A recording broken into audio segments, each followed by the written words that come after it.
ನೀವು ರೋಲ್ ಕಾಲ್ಗಳು ಅದು ಇದು ಅನ್ನೋ ಮನೋಭಾವ ಇಟ್ಕೊಂಡು ಅದು ನಾವು ಹೋಗಿರೋ ವಿಚಾರನ ತಿರುಗಿಸೋಕ್ಕೋಸ್ಕರ ಈ ಕರ್ನಾಟಕ ರಕ್ಷಣಾ ವೇದಿಕೆ 27 ವರ್ಷಗಳಿಂದ ಇಲ್ಲಿವರೆಗೂ ಏನೇನು ಹೋರಾಟ ಮಾಡ್ಕೊಂಡ್ ಬಂದಿದೆ, ಎಷ್ಟು ಜನ ವಿದ್ಯಾರ್ಥಿಗಳು ನ್ಯಾಯ ಕೊಡಿಸಿದೆ, ಎಷ್ಟು ಜನ ರೈತರಿಗೆ ಬೆಂಬಲಕ್ಕೆ ನಿಂತಿದ್ದೀವಿ, ಎಷ್ಟು ಹೋರಾಟಗಳು ಮಾಡಿ ಇವತ್ತು ಏನು ಬೆಂಗಳೂರಲ್ಲಿ ಕರ್ನಾಟಕದಲ್ಲಿ ಬೆಳಗಾವಿಲಾಗಿರ್ಬೋದು, ಕೋಲಾರಲ್ಲಾಗಿರ್ಬೋದು ನಾವು ಬೀದಿಗೆ ಇಳಿದು ಜೈಲಿಗೆ ಹೋಗಿ ಎಲ್ಲ ಥರ ಕಷ್ಟ ಅನುಭವಿಸ್ಕೊಂಡು ನಾವು ನಮ್ಮಂಥ ಹೋರಾಟಗಾರರು ಇರೋದ್ರಿಂದನೇ ಇವತ್ತು ಕನ್ನಡ ಇಷ್ಟು ಮಟ್ಟಕ್ಕೆ ಇರೋದು. ಇಲ್ಲ ಅಂದಿದ್ರೆ ಕನ್ನಡಿಗರನ್ನ ದುರ್ಬಿನ್ ಹಾಕೊಂಡು ಹುಡುಕ್ಬೇಕಾಗಿತ್ತು. ಅಂಥ ಪರಿಸ್ಥಿತಿ ಬೆಂಗಳೂರಲ್ಲಿ ಕಾಣಿಸ್ಬೇಕಾಗಿತ್ತು. ಅಸಭ್ಯವಾಗಿ ನಡ್ಕೊಂಡಿರೋಂಥ ಘಟನೆಗಳು ಯಾವೂ ಇಲ್ಲ. ಎಲ್ಲರೂ ನೀವು ಕೇಳಿ ಅಭಿಯಗ್ನಿ ಯಾವ ಥರ ಅಂತೇಳಿ ಎಲ್ಲರಿಗೂ ಗೊತ್ತು. ಆತ ಚೆನ್ನಾಗಿದ್ರೆ, ಆತನ ಜೊತೆ ಚೆನ್ನಾಗಿದ್ರೆ ಜೀವಕ್ಕೆ ಜೀವ ಕೊಡ್ತಾನೆ. ಆತನಿಗೇನಾದರೂ ಕನ್ನಡ ವಿಚಾರಕ್ಕೇನಾದ್ರು ತಂಟೆಗೆ ಹೋದ್ರೆ ಆತ ಒಂಥರ ಸರಿ ಇಲ್ಲಪ್ಪ ಅನ್ನೋವಂಥದ್ದು ಎಲ್ಲರಿಗೂ ಗೊತ್ತಿದೆ. ನಾನು ಜೈಲಿಗೆ ಹೋದಾಗ ನಾರಾಯಣಗೌಡರ ಜೊತೆಲೇ ಜೈಲಿಗೆ ಹೋದಂಥದ್ದು. ನಮಗೆ ನಮ್ಮ ನಾಯಕರ ಜೊತೆಲಿ ಜೈಲಿಗೆ ಹೋಗಿದ್ದೀವಿ ಅಂತಂದ್ರೆ ನಮ್ಗೆ ಹೆಮ್ಮೆ. ನಾವೇ ಜೈಲಿಗೆ ಹೋಗಿದ್ರು ಆ ಹೆಮ್ಮೆ ಸಿಗ್ತಿಲ್ಲ ನನಗೆ. ಒತ್ತಡ ಆಗ್ತಾ ಇದ್ದಾರೆ, ಆದರೆ ಹಿಂದಿ ರಾಷ್ಟ್ರ ಭಾಷೆ ಆಗಿಲ್ಲ, ಆಗೋದು ಇಲ್ಲ, ಆಗೋದಕ್ಕೆ ನಾವು ಬಿಡೋದು ಇಲ್ಲ. ಏನಾದ್ರು ನೀವು ಆಚರಣೆ ಮಾಡಿದ್ರೆ ನಮ್ದು ಹೋರಾಟ ಬೇರೆ ಥರ ಆಗುತ್ತೆ ಅಂತೇಳಿ ಅಲ್ಲಿ ಬ್ಯಾಂಕಲ್ಲಿ ಸ್ವಲ್ಪ ಕಮ್ಮಿ ಆಯಿತು ಹಿಂದಿ ದಿವಸ ಆಚರಣೆ ಮಾಡೋದು. ನುಗ್ಗಿ ಅಲ್ಲಿರ್ತಕ್ಕಂಥ ಬ್ಯಾನರ್ಗಳನ್ನ, ಅಲ್ಲಿರ್ತಕ್ಕಂಥ ಏನೇನು ಅವ್ರು ಏನೇನು ಹಿಂದಿ ದಿವಸ ಆಚರಣೆ ಮಾಡಿ ಎಲ್ಲ ಕಿತ್ತಿ ಒಗ್ದು ಅವತ್ತಿನ ದಿವಸನೂ ಅಲ್ಲಿ ಹೋರಾಟ ಮಾಡಿ ನುಗ್ಗಿ. ಅಂದ್ರೆ ಅವ್ರಿಗೆ ಅವಕಾಶ ಬಿಟ್ಕೊಡಬಾರ್ದು. ಈ ಹೋರಾಟದ ಜೊತೆಗೆ ನಿಮ್ಗೊಂದಷ್ಟು ಕೆಲವೊಂದಷ್ಟು ನೆಗೆಟಿವ್ ಅಂದ್ರೆ ನೀವೆಲ್ಲ ಒಂದು ಒಳ್ಳೆತನ ಕೆಲಸ ಮಾಡ್ತಿರ್ತೀರಿ. ಈ ಒಳ್ಳೆತನ ಜೊತೆಗೆ ಇನ್ನೊಂದು ಕೆಟ್ಟದ್ದೊಂದು ಬಂದೇ ಬರುತ್ತೆ. ಅಂದ್ರೆ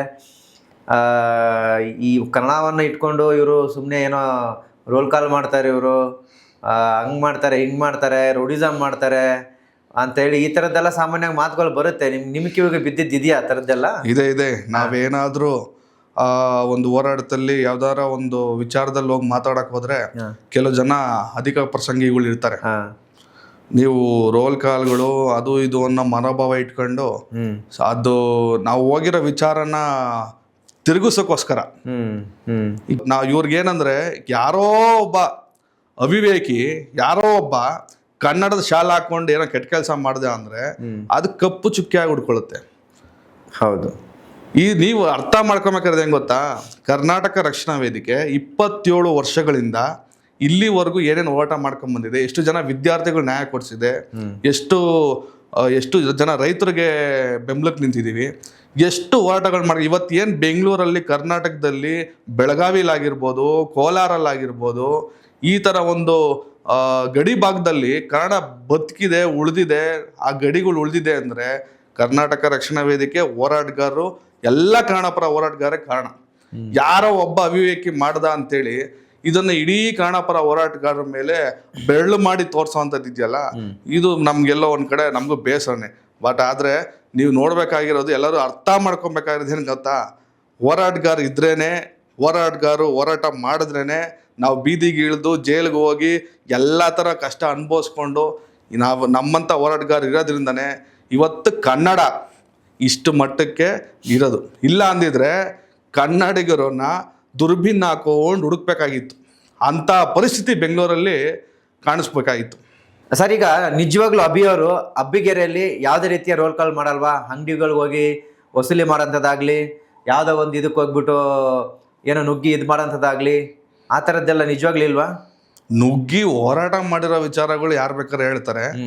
ನುಗ್ಗಿ ಈ ರೀತಿ ಎಲ್ಲ ಅಸಭ್ಯವಾಗಿ ನಡ್ಕೊಂಡಿರೋಂಥ ಘಟನೆಗಳು ಯಾವೂ ಇಲ್ಲ. ಎಲ್ಲರೂ ನೀವು ಕೇಳಿ ಅಭಿಯಗ್ನಿ ಯಾವ ಥರ ಅಂತೇಳಿ ಎಲ್ಲರಿಗೂ ಗೊತ್ತು. ಆತ ಚೆನ್ನಾಗಿದ್ರೆ, ಆತನ ಜೊತೆ ಚೆನ್ನಾಗಿದ್ರೆ ಜೀವಕ್ಕೆ ಜೀವ ಕೊಡ್ತಾನೆ. ಆತನಿಗೇನಾದರೂ ಕನ್ನಡ ವಿಚಾರಕ್ಕೇನಾದ್ರು ತಂಟೆಗೆ ಹೋದ್ರೆ ಆತ ಒಂಥರ ಸರಿ ಇಲ್ಲಪ್ಪ ಅನ್ನೋವಂಥದ್ದು ಎಲ್ಲರಿಗೂ ಗೊತ್ತಿದೆ. ಆದರೆ ನೀವು ಹೇಳ್ದಾಗೆ ಆ ಥರ ಎಲ್ಲ ಪ್ರಶ್ನೆ ಮಾಡಿ ಅವೆಲ್ಲ ನಮ್ಮ ಹತ್ರ ಯಾವ್ದು ಹತ್ರಕ್ಕೆ ಸುಳಿಯೋದು ಇಲ್ಲ, ಅಂಥವ್ರನ್ನ ಯಾರು ನಾವು ಇಟ್ಕೊಳ್ಳೋದು ಇಲ್ಲ. ನಿಮ್ಗೆ ಏನಾದ್ರು ತೊಂದರೆ ಇದ್ರೆ ನಾವು ಸಹಾಯ ಮಾಡ್ತೀವಿ.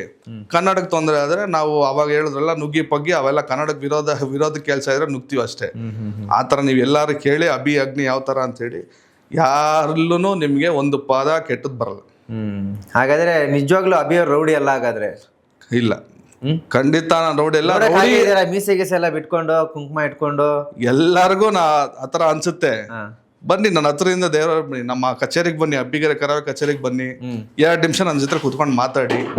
ರೌಡಿ ಯಾವ ಸಂದರ್ಭದಲ್ಲಿ ರೌಡಿತನ ತೋರಿಸ್ಬೇಕು ಅಂತಂದ್ರೆ ಕನ್ನಡದ ವಿಚಾರದಲ್ಲಿ. ಕನ್ನಡ ವಿಚಾರ ಬಂದಾಗ ಖಂಡಿತವಾಗ್ಲೂ ರೌಡಿ ಆಗ್ಲೇಬೇಕಾಗುತ್ತೆ. ಅದು ಕ್ರಾಂತಿ ಶಾಂತಿ ಅನ್ನೋದು ಏನಿದೆ, ಶಾಂತಿಯುತವಾಗಿ ಹೋರಾಟ ಮಾಡ್ತೀವಿ. ಅದು ಮೀರಿ ಯಾವುದಕ್ಕೂ ಬಗ್ಲಿಲ್ಲ ಅಂತ ಅಂದಾಗ ಕ್ರಾಂತಿಯಾಗಿ ಹೋರಾಟಕ್ಕೆ ಧುಮುಕ್ತೀವಿ, ಅಷ್ಟೇ, ಇನ್ನೇನಿಲ್ಲ. ನನಗೇನು ಅನಿಸಿದೆ ಅಂದ್ರೆ ಮೋಸ್ಟ್ಲಿ ಅಭಿ ಅವರು ನಿಜವಾಗ್ಲೂ ರೌಡಿ ಇರಬೇಕು ಅನ್ನೋ ತಮ್ಮ ರಕ್ಷಣೆಗೋಸ್ಕರ ಇಲ್ಲಿ ಯಾವುದೋ ಒಂದು ಸಂಘ ಕಟ್ಕೊಂಡು ಒಂದಿದ್ರಲ್ಲಿ ಇದಾಗಿದ್ದಾರೆ ಅಂತ ನನಗೆ ಅನಿಸ್ತು. ನಮ್ಮ ರಕ್ಷಣೆಗೆ ಏನಿಲ್ಲ, ನಾವೇನ್ ರೌಡಿ ಅಂತಂದ್ರೆ ಯಾವ್ದೋ ಕೊಲೆಗಳು ಮಾಡಿಲ್ಲ, ಏನು ನಮ್ದೇನು ಆಫ್ ಮರ್ಡರ್ ಕೇಸ್ ಇಲ್ಲ. ನಮ್ ಮೇಲ್ ಕೇಸ್ ಇರೋದೆಲ್ಲ ಕನ್ನಡಪರ ಹೋರಾಟದ ಕೇಸ್ಗಳಷ್ಟೇ. ನಾವ್ ಎಲ್ಲ ಕನ್ನಡ, ನೀವು ಇಲ್ಲಿವರೆಗೂ ನಮ್ದು ಕೇಸ್ಗಳು ಯಾವ್ದಾನ ನೋಡಿ ಎಲ್ಲ ಕನ್ನಡದ ವಿಚಾರವಾಗಿ ಕನ್ನಡ ಹೋರಾಟದ್ದೇ. ಎಲ್ಲ ಜೈಲ್ಗೆ ಹೋಗಿದ್ದು ಕನ್ನಡ ನಾಮಫಲಕ ವಿಚಾರದಲ್ಲಿ ಜೈಲ್ಗೆ ಹೋಗಿದ್ವಿ. ಎಲ್ಲ ಯಾವುದೇ ಒಂದು ಕೇಸ್ ತಗೊಳ್ಳಿ ಎಲ್ಲ ಕನ್ನಡ ಪರವಾಗಿ.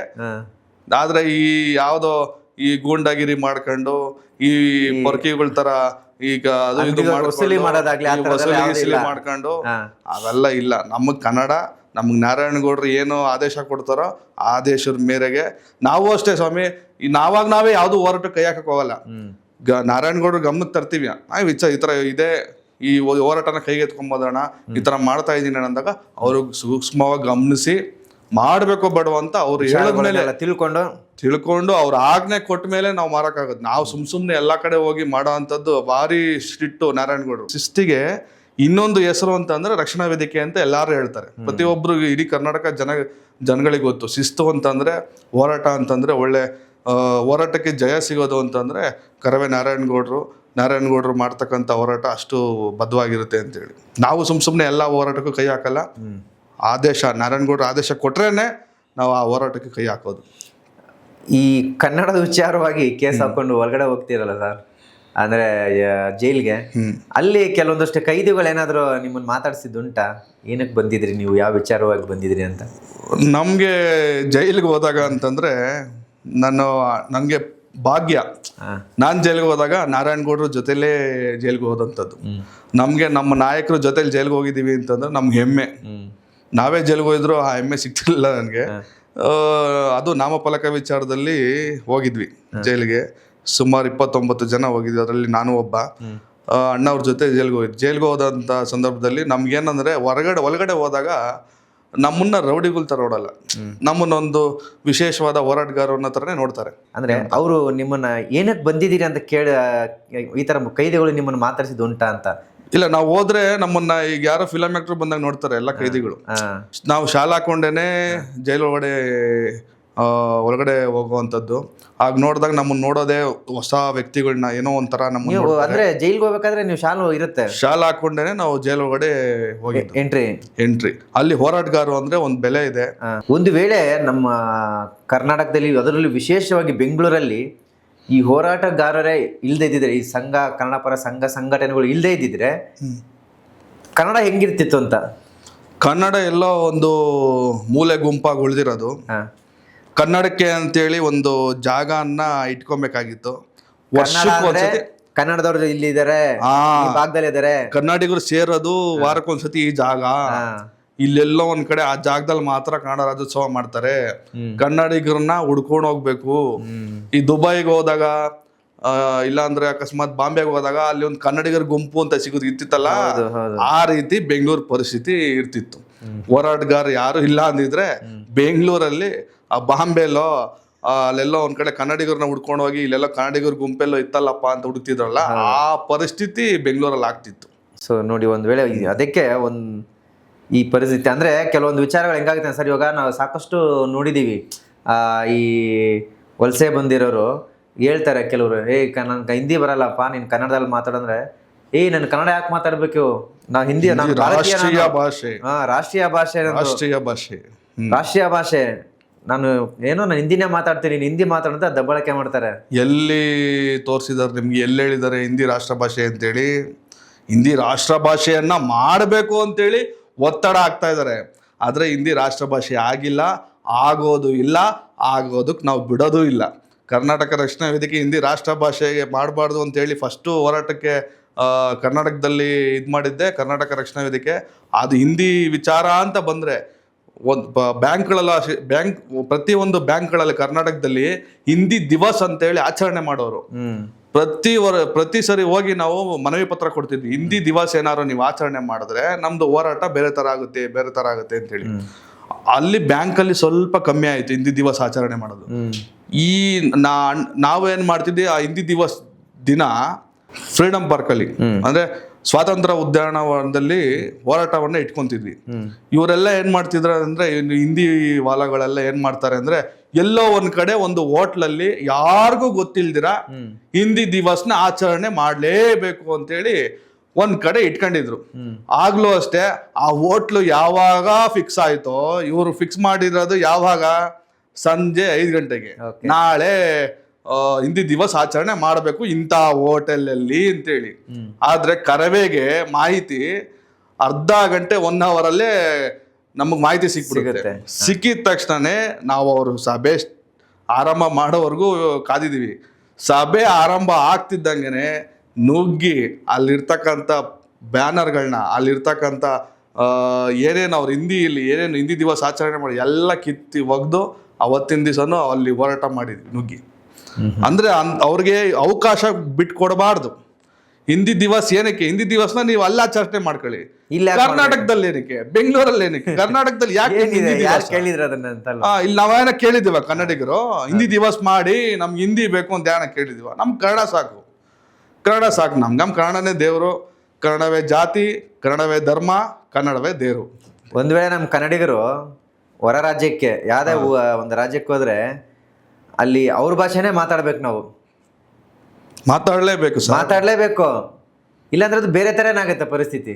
ಇಲ್ಲಿ ನೋಡಿ ಹೇಗಾಗಿದೆ, ಒಬ್ಬ ಕ್ಯಾಬ್ ಡ್ರೈವರ್ ಹಿಂದಿಯವನು, ಒಬ್ಬ ರ್ಯಾಪಿಡ್ ಅವನು ಹಿಂದಿಯವನು, ನೀವು ಒಬ್ಬ ಸೆಕ್ಯೂರಿಟಿಗೆ ಹೋದ್ರೆ ಹಿಂದಿಯವನು, ಹಿಂದಿಯವನೇ ಇಲ್ಲ, ಎಲ್ಲರೂ ಬಂದ್ಬಿಟ್ಟಿದ್ದಾರೆ ಇವಾಗ ಬೆಂಗಳೂರಿಗೆ.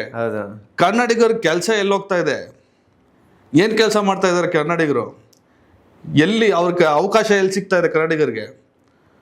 ಒಬ್ಬ ನಿಜವಾಗ್ಲು ಸರ್, ಆಟೋ ಡ್ರೈವರ್ಗಳಿದ್ದಾಗ ಪ್ರತಿಯೊಬ್ಬ ಆಟೋ ಡ್ರೈವರ್ ಕನ್ನಡಿಗ, ಕನ್ನಡ ನಾಡು ಕನ್ನಡ ಭಾಷೆ ಉಳಿಯೋದಕ್ಕೆ ಅವರು ಸಹ ಅವ್ರದ್ದು ಆದಂಥ ಒಂದಷ್ಟು ಶಕ್ತಿಗಳಿತ್ತು. ಇತ್ತೀಚೆಗೆ ಈ ಆಟೋ ಡ್ರೈವರ್ಗಳೆಲ್ಲ ಪರಭಾಷಿಕರು ಸೇರ್ಕೊಂಡ್ಬಿಟ್ಟಿದ್ದಾರೆ.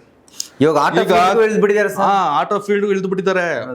ನಮ್ಗೆ ಆಟೋ ಡ್ರೈವರ್ಸ್ ಅಂದ್ರೆ ಕನ್ನಡ, ಅವರು ಒಂದು ಕನ್ನಡ ಹೋರಾಟದಲ್ಲಿ ಒಂದು ಭಾಗ. ಹೌದು ಸರ್, ನಿಜ. ನವೆಂಬರ್ ತಾರೀಕು ಬಂದ್ರೆ ಸಾಕು ಸರ್, ನಮ್ಗೆ ಆಟೋ ಮೇಲೆ ಬಾವುಟಗಳು, ಅಲ್ಲಿ ಅನ್ನದಾನಗಳು, ರಾಜ್ಯೋತ್ಸವದ ಕಾರ್ಯಕ್ರಮಗಳು, ಬಂಟಿಂಗು, ಬಾವುಟಗಳು ಸರ್ ಎಷ್ಟು ಹೆಂಗಿರೋದು ಸರ್. ಬೆಂಗಳೂರು ಪಳ ಪಳ ಪಳ ಪಳ ಅಂತ ನವೆಂಬರ್. ಕನ್ನಡನ ಇಲ್ಲಿ ತುಂಬಾ ಚೆನ್ನಾಗಿ ನೋಡ್ಬೋದು. ಅಂದ್ರೆ ನಾವು ಆಟೋ ಹಿಂದ್ಗಡೆ ತುಂಬಾ ಚೆನ್ನಾಗಿ ಬರೀತಿದ್ರು. ಈಗೇನಾಗ್ಬಿಟ್ಟಿದೆ, ಯಾವ್ದೋ film actor, Tamil film actor, Telugu film actor, Hindi film. ಯಾರು ಕನ್ನಡಿಗರು ಆಟೋ ಡ್ರೈವರ್ ಮಾಡ್ತಾ ಇಲ್ಲ ಇದನ್ನ? ಯಾರ ಪರಭಾಷಿಕರು ಬಂದು ಇಲ್ಲಿ ಡ್ರೈವರ್ ಆಗಿ ಕೆಲಸ ಮಾಡ್ಕೊಂಡು ಕನ್ನಡನೇ ಮಾತಾಡಕ್ ಬರಲ್ಲ ಸರ್. ಅವ್ರು ಕನ್ನಡ ಆದ್ರೂ ಇಲ್ಲಿ ಬದುಕ್ತಾ ಇದಾರೆ ನೋಡಿ. ಕನ್ನಡ ಬರಲ್ಲ. ನೀವು ಎಷ್ಟೋ ಜನ ಕನ್ನಡಿಗರು ಕ್ಯಾಬಲ್ಲಿ ಹೋಗಿರ್ತಾರೆ, ಆಟೋಲ್ ಹೋಗಿರ್ತಾರೆ, ರ್ಯಾಪಿಡೋಲ್ ಹೋಗಿರ್ತಾರೆ. ಅವ್ರನ್ನೇ ಕೇಳಿ ಕನ್ನಡಿಗರನ್ನ, ಅವ್ರ ಕನ್ನಡನೇ ಬರಲ್ಲ. ಕನ್ನಡಿಗರ ಏನೋ ಒಂದು ಅರ್ಥ ಮಾಡಿಸಿ ಹೋಗೋಂಥ ಪರಿಸ್ಥಿತಿ ಆಗಿದೆ. ಕೆಲ್ಸಗಳು ಹೋಗ್ತಾ ಇದೆ ಕನ್ನಡಿಗರಿಗೆ. ಬದುಕ್ಲಿ, ಕನ್ನಡವನ್ನ ಬಳಸಿ, ಕನ್ನಡ ಮಾತಾಡಿ ಬಳಸ್ಬೇಕು. ಬಳಸಿರ್ತಾನೆ ನೀವು ಕನ್ನಡನ ನೀವು ಕಲಿಯಕ್ಕೆ. ಬಳಸೋದೆ ಹಿಂದಿಲಿ ಮಾತಾಡೋರ ನಮ್ಮವರು ಕೆಲವು ಜನ ಬಡ್ಡಿತಾವಿದಾವೆ. ಅವ್ರು ಹಿಂದಿಲಿ ಮಾತಾಡೋದು, ಹಿಂದಿಲಿ ಆನ್ಸರ್ ಮಾಡು, ತೆಲುಗಲ್ಲಿ ಮಾತಾಡೋದು ತೆಲುಗಲ್ಲಿ, ತಮಿಳಲ್ಲಿ ಮಾತಾಡೋದು ತಮಿಳು, ಮರಾಠಿ ಇವ್ರಿಗೆಲ್ಲ ಕಲ್ತ್ಬಿಟ್ಟವ್ರಲ್ಲ ಬೆಂಗಳೂರಲ್ಲಿ, ಎಲ್ಲ ಕಲ್ತ್ಬಿಟ್ಟವ್ರು ಇವ್ರ ಜೊತೆ ಸೇರ್ಕೊಂಡು. ಯಾರು ಬಂದ್ರೆ ಅವ್ರ ಜೊತೆಲಿ ಮಾತಾಡೋಂಥದ್ದು. ಕೆಲವರು ನಮ್ಮ ಕನ್ನಡಿಗರು ಒಂದು ಕಲಿಬೇಕು ಸರ್. ಯಾರಾದ್ರೂ ಬೇರೆ ಭಾಷೆ ಬಂದು ಏನಾರ ಕೇಳಿದ್ರೆ ಅವ್ನು ಕನ್ನಡದಲ್ಲೇ ಇದು ಮಾಡ್ಬೇಕು, ಕನ್ನಡದಲ್ಲೇ ಹೇಳಿ. ಬರ್ಲಿಲ್ವಾ ಅರ್ಥ, ಅವ್ನು ಅರ್ಥ ಮಾಡ್ಕೊಳ್ಳಿ. ನೀವ್ ಯಾಕೆ ಅವ್ನು ಹಿಂದಿನ ಅರ್ಥ ಮಾಡ್ಕೊಂಡು ಮಾತಾಡ್ತೀರಾ? ಅವ್ನು ಅರ್ಥ ಮಾಡ್ಕೊಳ್ಳಿ ಬಿಡಿ. ಕನ್ನಡ ಅವ್ನು ಅರ್ಥ ಮಾಡಿ, ನೀವು ಕನ್ನಡದಲ್ಲಿ ಮಾತಾಡಿಗೆ ಅವ್ನು ಆಡುವಂತ ಭಾಷೆಗೆ ನಾವು ಅವನ ಭಾಷೆಯಲ್ಲಿ ಮಾತಾಡಿದ್ರೆ ಅವ್ನಿಗೆ ಬಿಡು, ನಮ್ಮ ಭಾಷೆ ಎಲ್ಲರೂ ಮಾತಾಡ್ತಾರೆ, ನಾವು ಹಂಗೆ ಮಾತಾಡ್ಬೋದು. ನಮ್ಮ ಭಾಷೆ ನಾವು ನಮ್ಮ ಭಾಷೆನ ನಾವು ಯಾಕೆ ಕುಗ್ಗಿಸ್ಬೇಕು?